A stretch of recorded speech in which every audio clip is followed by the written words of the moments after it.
Salut à toutes et à tous et bienvenue dans ce premier épisode de La Voix de Fénelon, le podcast du lycée Fénelon dans lequel nous aborderons des sujets d'actualité avec toujours en fin d'émission le sujet en plus pour s'en éloigner un peu. Je suis Maël et aujourd'hui je serai accompagné d'Anouk, Zoé et Léa. Il y a quelques jours nous nous avions posé sur les réseaux sociaux la question suivante: quelle est la première chose que vous allez faire à la fin du confinement? Et vous avez été très nombreux à répondre au sondage, merci à tous, sans plus attendre voici donc quelques-unes de vos réponses.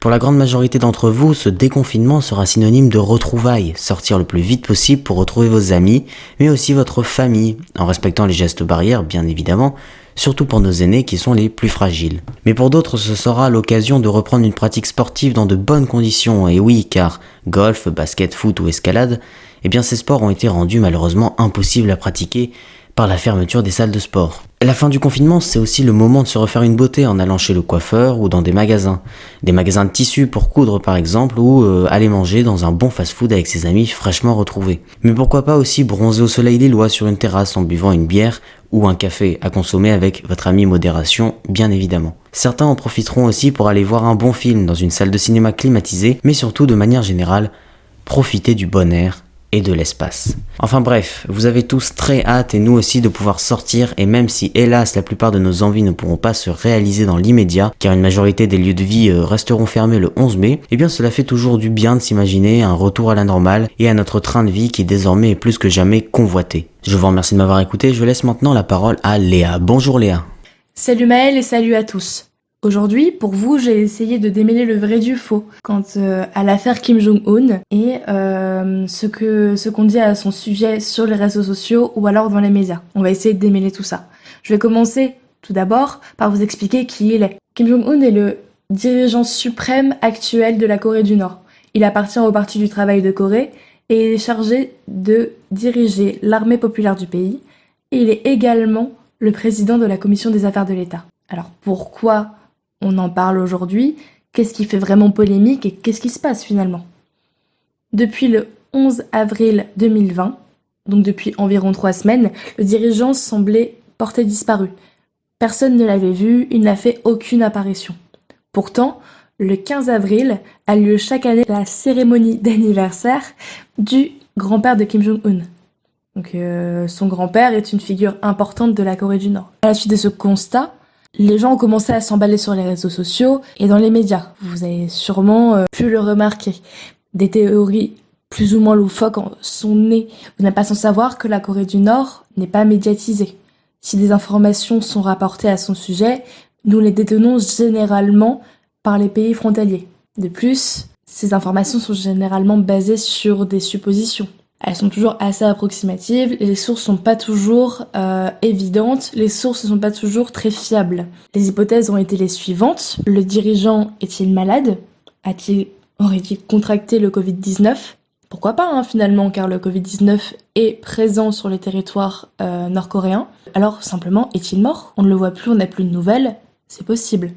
Cette hypothèse a été défendue par le Japon ainsi que par la Chine quand même. Ces deux pays font partie des pays assez proche de la Corée. La Chine aurait importé en Corée des aides médicales. Cette découverte a ravivé les rumeurs sur les réseaux, mais également dans les médias plus largement. Ces aides médicales auraient-elles été apportées pour le dirigeant lui-même? On ne sait pas trop. Les journalistes américains et sud-coréens déclaraient qu'il était en danger suite à une opération qui aurait mal tourné. Donc on voit ici que les hypothèses vont dans tous les sens, les avis divergent. Mais le samedi 1er mai, le dirigeant Kim Jong-un aurait été vu pour la première fois depuis 3 semaines lors de l'inauguration d'une usine d'engrais. Et ça aussi, ça a fait parler. Mais des rumeurs persistent. Et pour le coup, certaines sont assez improbables. Certains journalistes rapportent que Kim Jong-un aurait simulé sa mort. Il aurait agi volontairement dans le but de voir quelles auraient été les conséquences de celle-ci. Comment les gens auraient réagi suite à sa mort, qui aurait été désigné pour prendre sa place, etc. D'autres pensent que l'homme qui inaugurait l'usine était même son sosie. Donc ces gens ne croiraient pas au fait que Kim Jong-un soit bel et bien vivant, mais qu'il ait été remplacé. Voilà, ce sont des théories. Ces hypothèses circulent sur Internet. La Corée du Sud, ainsi que d'autres médias, donc j'entends les médias sud-coréens évidemment, assurent depuis très récemment, depuis les derniers jours, qu'il n'a subi aucune opération et que son absence finalement pendant ces 3 semaines n'aurait aucun rapport avec quelque problème de santé que ce soit. Il semblerait qu'il aurait seulement pris des précautions quant au danger que représente le Covid-19 dans son pays. En Corée du Nord, contrairement à la France, le chef de l'État ne se montre pas toutes les 5 minutes, et encore moins quand ça lui semble inutile ou dangereux. Toutes les informations sont en effet à prendre avec des pincettes. Aucun journaliste ne se trouve en Corée du Nord. Il ne faut pas se laisser berner par toutes les informations que nous croisons. Aujourd'hui, plus que jamais, un tri ou un filtrage de l'information est indispensable, et nous servons à ça finalement dans l'équipe de Phénomène. Merci Léa, tout de suite Anouk qui va nous parler du déconfinement. Je vais vous parler aujourd'hui du discours tant attendu d'Édouard Philippe sur le plan du déconfinement prévu pour le 11 mai. Ce jeudi 7 mai, le Premier ministre a prononcé son discours à Matignon, entouré des autres ministres qui vont intervenir tout au long de la séance. Édouard Philippe confirme tout d'abord la levée progressive du confinement et nous dit qu'il va falloir trouver un équilibre entre la reprise culturelle, économique, familiale et sociale, et j'en passe, du pays, car elle est pour lui indispensable, et bien sûr une certaine prudence et un respect très strict des gestes barrières. Ensuite, le sujet des cartes de zone rouge ou verte est abordé, tout d'abord par le Premier ministre, puis par Olivier Véran, le ministre de la Santé. La carte qui est la plus importante à retenir est celle qui définit quels départements sont en vert et lesquels sont en rouge.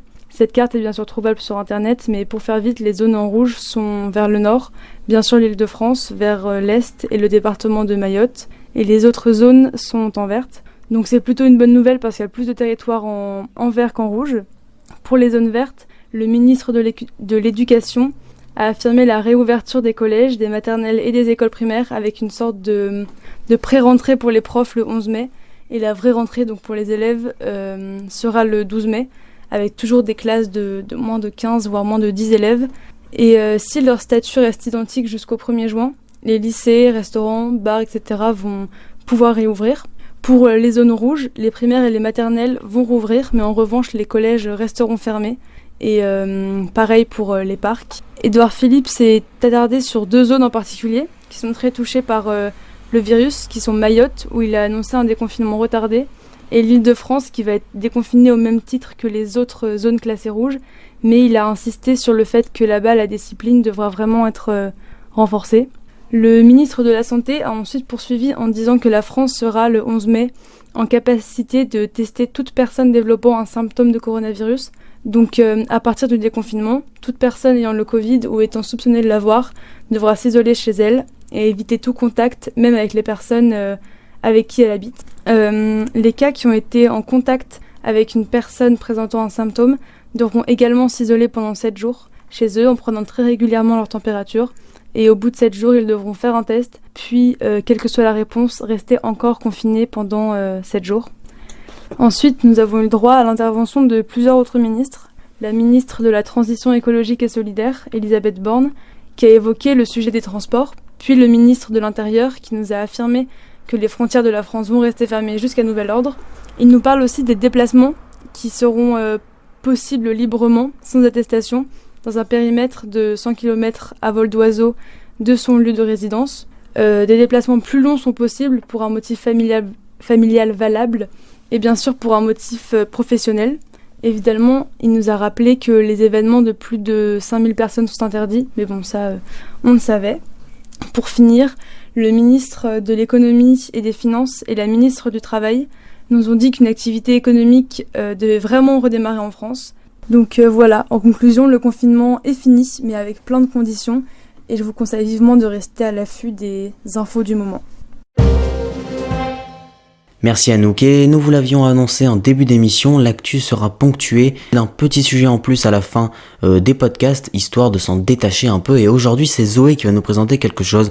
Bonjour Zoé. Bonjour à tous. Bon, on commence tous à voir la fin du confinement, et à se préparer à sortir, c'est évident.